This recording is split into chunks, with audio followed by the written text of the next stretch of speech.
Okay, this is for vectors in the plane. You have actually worked with vectors already in geometry. You would have called them array, and in Trig they're going to call them a vector. And if any of you go on into physics, you'll use vectors in physics. Okay, a vector, and we actually used it earlier in Trig when we talked about line values. Same idea. A vector is any quantity that indicates both magnitude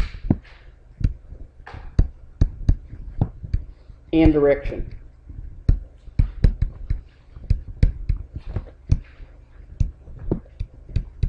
It indicates both magnitude and direction. Okay, some examples.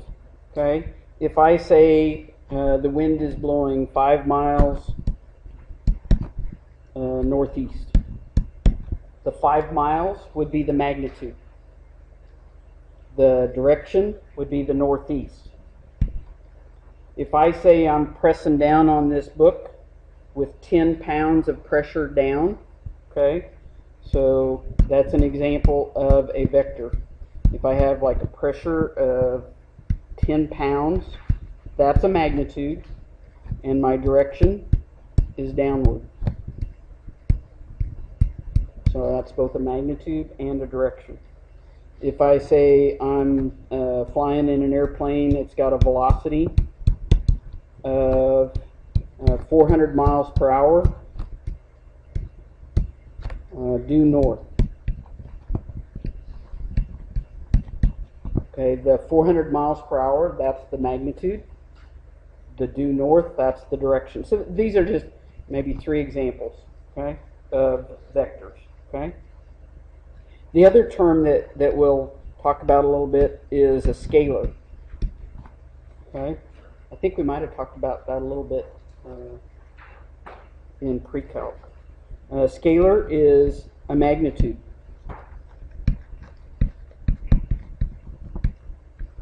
There's no direction with a scalar. So an example of a scalar, if I say 6 yards, that's a magnitude. 1,000 people, okay, that's a magnitude. $100. All of those would be scalars.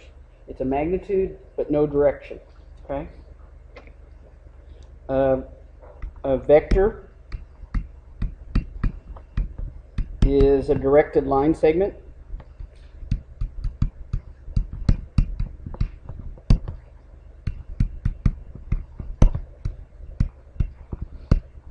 A vector is a directed line segment with an initial point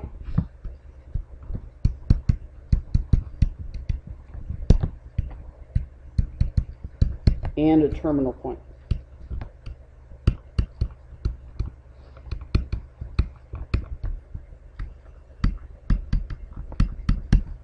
Okay. When you show a vector, it's going to look like this. This would be the initial point. You pick a starting point, okay, and then every vector has to have an arrow on one end. In geometry, you would have called that a ray. Okay. For here, you're going to call it a vector. Okay. If I say on a coordinate plane, if I said point A was the ordered pair 1, 3, and point B is the ordered pair 4, 7, and if I say draw AB, now look up here for a minute. It makes a difference, the label above it. If I go this way, then the initial point is right above the A. The terminal point is above the B. So that's how it should be drawn on your paper. So just draw a little sketch. Okay, and if I say 1, 3, and there's point A. Okay, and 4, 7.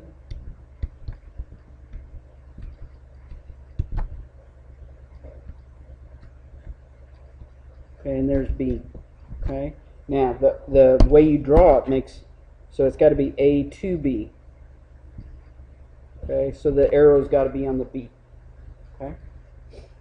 Now, if they said they can label it like that, sometimes they will also say vector AB, or they might call it like this, vector V.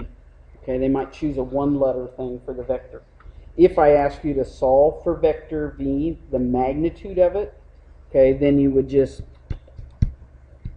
basically draw the triangle, and there'd be from 1 to 4 would be 3 spaces, and from 3 to 7 there'd be 4 spaces. So it's a 3, 4, 5 right triangle. It'd be like the a squared plus b squared equals c squared, and you'd have like 3 squared plus 4 squared equals the hypotenuse squared. So that's going to end up to be the 9 plus 16. So the length of that is 5. So vector V. Now they will use this for their vector. They would to show the magnitude. This is the symbol for magnitude. Okay, vector V would equal the magnitude of vector V would be 5. Okay, so this is the symbol for the magnitude. It's those double bars. Okay. And that's basically, the magnitude is the length of the vector. Okay, so vector V, the magnitude, that represents the magnitude. Now, some authors will call it the magnitude or the norm. It's the magnitude or norm of a vector.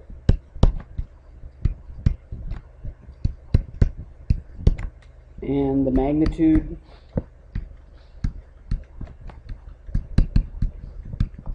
is the length or distance. We could have done that by using the distance formula instead of the Pythagorean theorem, because they gave us the 2 ordered pairs. So the magnitude is the length or the distance of the vector. Okay, and this is a new word you probably haven't done before, is the norm. Okay. If I did it by the distance formula, instead of using D, they're going to use the magnitude of, like, I could use B, or if they say the magnitude of vector AB, and use the distance formula. Remember, the distance formula is x sub 2 minus x sub 1 quantity squared plus y sub 2 minus y sub 1 quantity squared. And if I use the 2 up here, let's say I label this as x sub 1, y sub 1, this one is x sub 2, y sub 2. So if I sub into that, sub in right below it, x sub 2 would be 4 minus 1 quantity squared plus 7 minus 3 quantity squared. So you'd have the square root of, and we get back to that, and you'd have the square root of 9 plus 16, which would be the square root of 25, which would be 5. And notice they're considering the positive square root because it's a distance or a length. Okay. Okay, now I want to go through 2 methods to add and subtract vectors. I'm going to go through basically the 2 methods to add vectors. If we were doing this exact, we would use a protractor and a ruler and a compass. We are not doing that. We're just going to draw sketches. Okay, so these won't be exact. They're just going to be a sketch. Okay, so 2 methods to add. We'll look at adding vectors first, and then I'll talk about subtraction. 2 methods to add vectors. Okay, the first one is what they call the parallelogram.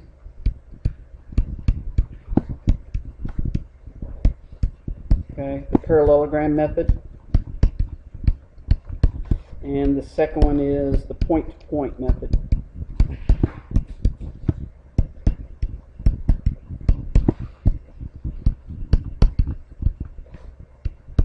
Okay. Okay, on your paper, just draw a vector similar to that, and this is going to be vector z, and it needs a little arrow above it. Every vector has an initial point and a starting point. Okay, draw one a little bit longer in this direction, and let's call that vector vector b. Okay. Now I want to add those two vectors together. It would be very similar to this in a problem. I'm flying my airplane. I start at point Z. I'm flying this way. The wind is blowing me this way. Where does my plane actually end up? Okay. On parallelogram method, pick a starting point on your paper. Try to duplicate that vector as best you can. Like I said, if we were doing this exact, I would measure off this angle. I would measure this length. We're not doing that. We're just drawing a sketch. Try to duplicate that vector, okay, as best you can. Recreate vector z.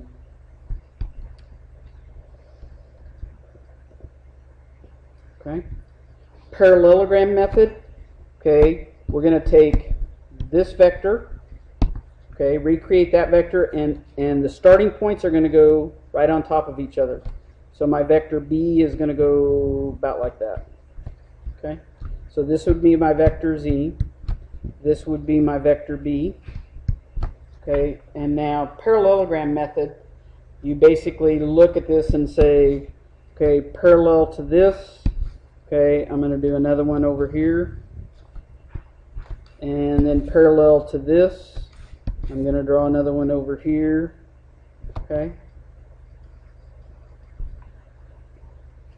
Okay, now the resultant goes from the initial point where we started across to this diagonal. Okay, so it's going to go like this.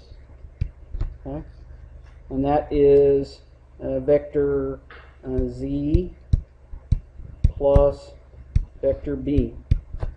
So if you're looking at this, if you're flying, let's say you're going this way, you're flying this way, the wind is blowing you this way, where do you actually end up? You end up here.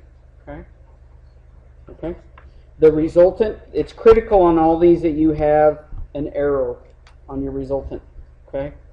And the resultant always goes from the initial point to the diagonal. Okay?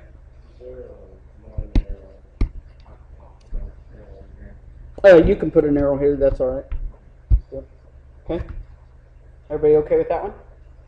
Draw a little separator. I'm just going to give you some examples. This is parallelogram method. Okay? Let's say I have vector C. That's vector C. And this is vector D, going straight down. Okay, and I want to add these. We're adding these two vectors together. Okay? Pick a starting point somewhere on your paper and try to recreate this vector C. So try to draw it the same length in the same directions, just a sketch. Same initial point, vector D. So D is going to go straight down, about like so. So this is C, this is D. Okay, now create the parallelogram. If you want to, you can do this too. This line's parallel to this.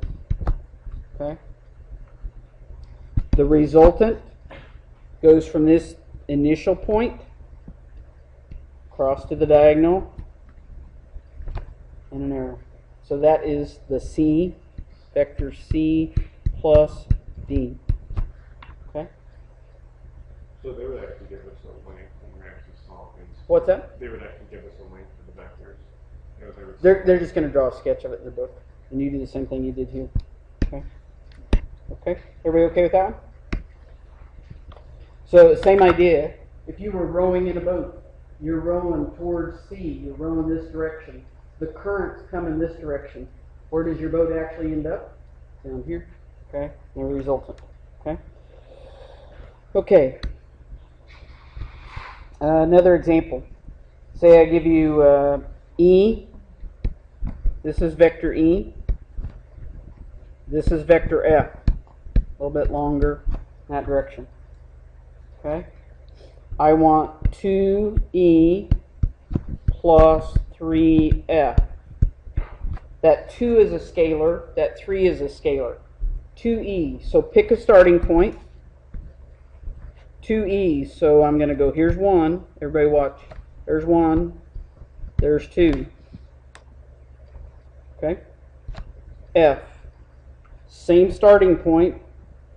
F, here's 1, here's 2, here's 3. Okay. 2e plus 3f. Parallelogram method, you have the same starting point. Okay, then draw in your parallelogram. See who the artists are among you. Okay, and the resultant goes across like so. So this would be, this is the 3f, this is the 2e, and this is their resultant 2e plus 3f. Okay.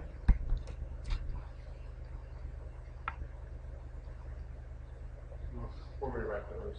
What's that? When we write those, we have to put that arrow above it. Yes. Indicate it's a vector. Okay. Now if I go subtraction, draw a little separator. Subtraction. Let's say this is G. This is H. And I want G minus H. Pick a starting point somewhere on your paper. G goes down this way. H is going straight up. What would you guess the opposite is? Down. It just reverses the direction of your vector. You know, if the vector was going this way, subtracting it's going to go down this way. So, okay, so it's going to go down. Like that. Made that a little bit longer than it's supposed to be, but close. Okay, then create your parallelogram. And the resultant is this. Okay, and that would be your G minus H. So if you're subtracting it, just go in the opposite direction. Okay. Okay. Everything there was parallelogram method. Okay. Go back up by your picture, first picture. And separate out here. Point-to-point method. And you can choose which one you like better. If I have 3 or 4 or 5 vectors and I'm adding them, I go point-to-point. I don't do parallelogram. That'd be awful. Okay. So on this one, if I did point-to-point, okay, with Z and B, okay, pick a starting point. Okay, and do Z. Z is about like this. The difference on point-to-point is instead of putting B at the initial point, you put B at the end point. Okay, because we put B, the first time we put B right here. Okay, right here. Now we're going to put B at the end point, right here. Okay, so B is going to go about like this. Okay, and then the resultant, you just connect your initial point and your terminal point. And if I drew these exact, this one should be the same length and direction as this one. Okay, so this is the point-to-point. You put the initial point of your second one at the end point of your first one. Okay, and that's called point-to-point. If we did C and D, I would say, okay, here's C, D. Instead of going, I better move this up. Hang on, I better move this up a little bit. Instead of going at the initial point, I would put D right here. It would be going straight down. Okay, and then here's my resultant. Okay, and those two red ones should look very similar. Okay, this one should look like it's going the same direction and same length as this one. So you decide which method you like better, point-to-point or parallelogram. But like I said, if I was doing 3 or 4, I would do point-to-point. Okay, the resultant. When they ask you to find the resultant is the sum of the two vectors.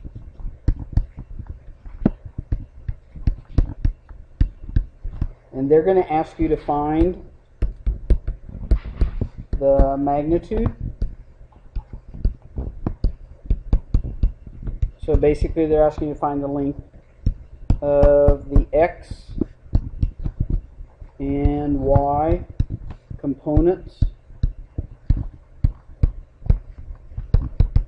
if vector OC, the magnitude of vector OC is 5, and theta is 30 degrees. Okay? So first draw a picture.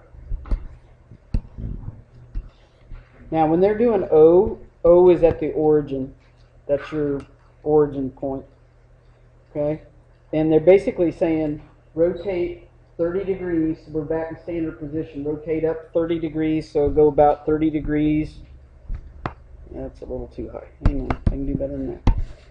About like 45. 30 degrees. Okay? And they're telling you the magnitude of this vector is 5. Okay? If you drop the perpendicular down, and this is 30 degrees. Now, if you remember 30, 60, 90 right triangle, you can do it that way. If you don't remember 30, 60, 90, the special you can do in terms of the x and the y. If I did in terms of the x and this angle, if I want to solve, x would be the adjacent, and you know the hypotenuse, so that'd be like cosine. Cosine of 30 degrees equals the adjacent over the hypotenuse, or cosine of 30 is the x over 5, and then you can do that on the calculator. Multiply by 5 on both sides, you'd have 5 cosine of 30 equals x. Do that on your calculators.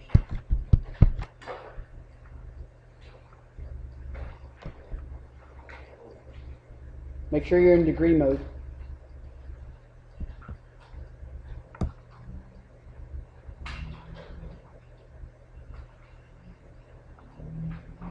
What'd you get? 4.33. Yep, 4.33, and it's repeating. Okay, and then if you solve for y, in terms of that angle, y would be the opposite. So that's the sine of 30 would be opposite over hypotenuse. So sine of 30 would be y over 5. Multiply by 5 on both sides, so 5 times the sine of 30. What did you get?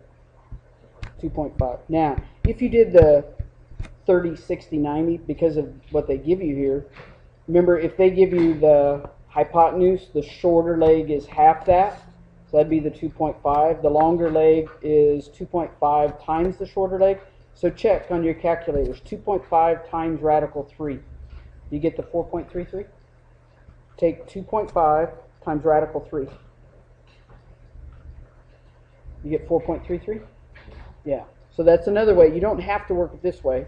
You can use, I know the relationship on the 30, 60, 90 right triangle. Okay? The reason they're going through this is because of this these two bring up two formulas. This is actually our radius, okay? And if you figure using this, r times the cosine of theta equals x. This is a special formula. And on this one, r times the sine of theta equals y. Okay?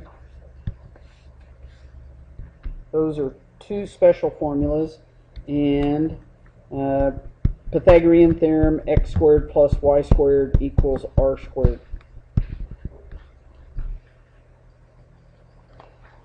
Okay?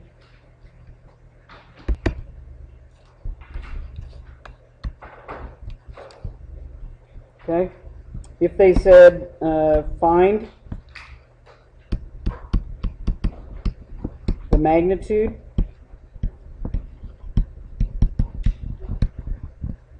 of the sum W of two vectors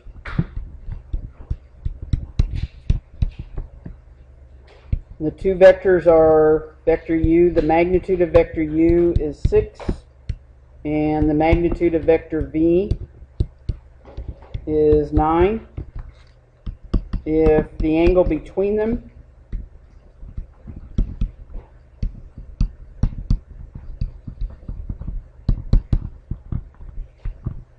is 55 degrees.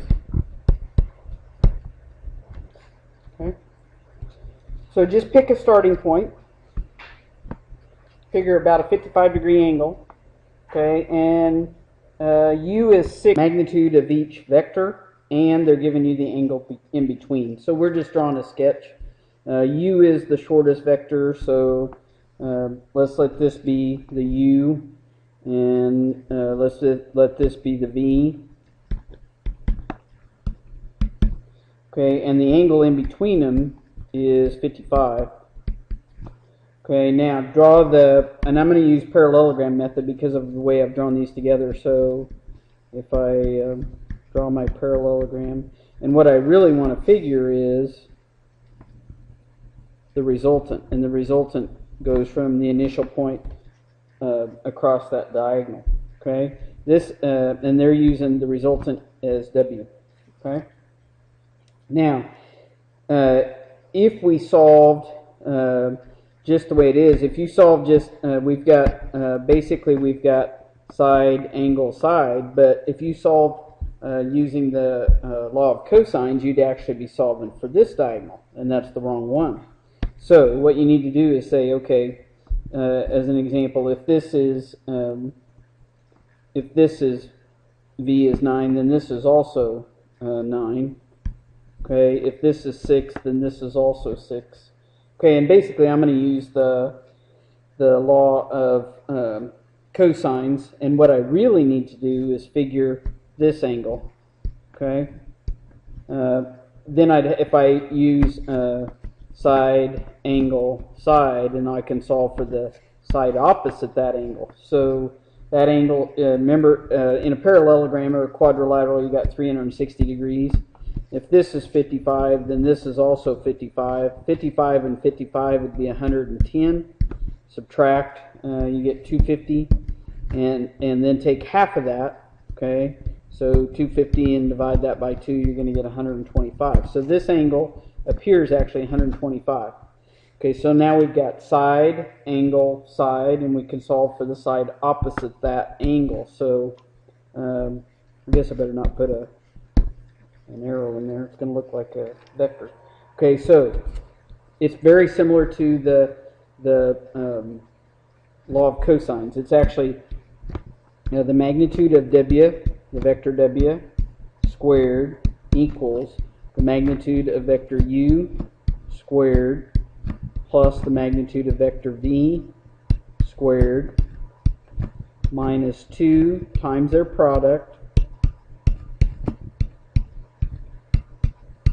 times the cosine of the included angle. Okay, and that included angle, another way to find that, the author is going to write it 180 minus theta. We could have found that if we'd have taken this 55, 180 minus 55 would also give us the 125. The common error is to put like 55 in for this, and 100, and it's actually the 125 is what we need. So we would end up with the u would be 6 squared plus 9 squared minus 2 times 6 times 9 times the cosine of the included angle is 125. Should just be able to type that in on the calculator. Figure the magnitude of w vector v, or vector w squared, is 178.9. Got to take the square root of that. So the magnitude of vector w is 13.3 if we round it to the nearest tenth. Okay? Okay, that should get you started on the assignment. Okay?